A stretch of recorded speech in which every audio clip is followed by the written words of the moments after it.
जैन अमृत समीक्षा में आप सभी का स्वागत है। शासनपति वितराग प्रभु श्री भगवान महावीर स्वामी को कोटि कोटि नमन। अनंत लब्धि तना श्री गौतम स्वामी जी ने नमः। मेरे आराध्य पूज्य गुरुदेव एवं गुरुजी महाराज साहब को कोटि कोटि नमन। इस बार आपको अरिहंत और वासुदेव इन दो छोटे ठोकरों के बारे में आपको बताएंगे। आप ध्यान से। अरिहंत में कितना बल होता है? 10 योद्धा का बल एक सांड में, 10 सांडों का बल एक घोड़े में, 10 घोड़ों का बल एक पाड़े में, 500 पाड़ों का बल एक हाथी में, 500 हाथी का बल एक सिंह में, 2000 सिंह का बल एक अष्टापद में, 10 लाख अष्टापद का बल एक बलदेव में, 2 बलदेव का बल एक वासुदेव में, 2 वासुदेव का बल एक चक्रवर्ती में, 1 करोड़ चक्रवर्ती का बल एक सामान्य देव में। ऐसे अनंत इंद्र मिलकर भी अरिहंत परमात्मा की कनिष्ठा उंगली को नहीं हिला सकते हैं। इतना अनंत बल जो होता है वो अरिहंत देव में ही होता है, बाकी किसी में इतना अनंत बल नहीं होता है। भगवान महावीर स्वामी के पास इतने उपसर्ग आए थे, लेकिन फिर भी उनमें इतना अनंत बल होते हुए भी उन्होंने उपसर्ग को सहन किया। कहते हैं कड्डान कम्मान न अथी, यानी बिना कर्म भोगे हुए मोक्ष मिलने वाला कड्डान कम्मान मोक्ष न अथी, यानी बिना कर्म काटे बिना मोक्ष प्राप्त होने वाला नहीं है।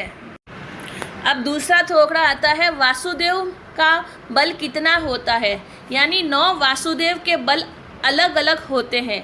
जैसे कि मागध देश में एक कोठी शिला रखी हुई है, वह 1 योजन विस्तार वाली है, जो दक्षिण भारत क्षेत्र के अधिष्ठायक देवियाँ के द्वारा रखी जाती है, जिसे उठाकर वासुदेव अपने बल का प्रमाण देखते हैं। जो पहला वासुदेव होता है उस शिला को छत्र के समान उठाकर तान लेता है।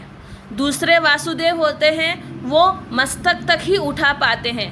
तीसरे वासुदेव गर्दन तक ही उठाते हैं। चौथा वासुदेव हृदय तक उठाता है और 5वां वासुदेव नाभि तक उस शिला को उठा सकते हैं।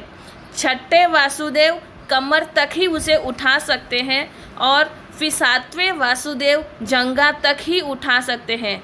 8वां वासुदेव घुटने तक उठाते हैं और 9वां वासुदेव सिर्फ जमीन से 4 अंगुल तक ही उठाया जाता है। इससे मालूम पड़ जाता है कि ये कौन से वासुदेव हैं। इस तरह से ये वासुदेव का बल है। वासुदेव ढाई द्वीप के अंदर जगन्य 20, उत्कृष्ट 150 होते हैं और जम्बू द्वीप में जगन्य 4 और उत्कृष्ट 30 होते हैं। इस तरह से आपके सामने 2 ठोकरे रखे हैं, अरिहंत का बल और वासुदेव का बल। इसी तरह आगे ही आप निरंतर ठोकरे सुनते रहेंगे। सुनकर जरूर इसे याद करें, कंठस्थ करें, ताकि आपका कंठस्थ हुआ ध्यान आपके साथ में चलेगा। पसंद आया हो तो ज़रूर लाइक और सब्सक्राइब करिएगा। जय जिनेंद्र।